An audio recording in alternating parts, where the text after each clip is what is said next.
بسم اللہ الرحمن الرحیم۔ ہر بلائی، نفع، بہتر چیز، فائدہ مند چیز، پازیٹیو یعنی مثبت چیز خیر کہلاتی ہے۔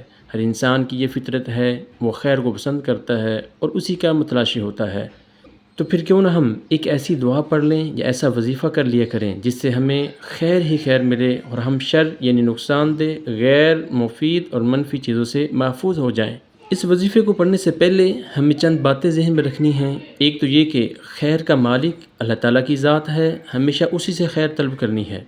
جب خیر کا مالک اللہ تعالیٰ کی ذات ہے تو اس اللہ نے ہمیں جو کام کرنے کا حکم دیا ہے اس کے کرنے میں خیر ہی خیر ہے، اس لیے ہمیں وہی کام کرنے ہیں، اور جن سے منع کیا ہے ان سے دور رہنے میں ہمارے لیے خیر ہے، اس لیے ان سے اجتناب کرنا ہے۔ یعنی گناہ اور نافرمانی کے کام یہ ہمارے لیے شر ہیں اور یہ ہمیں خیر سے دور کر دیتے ہیں۔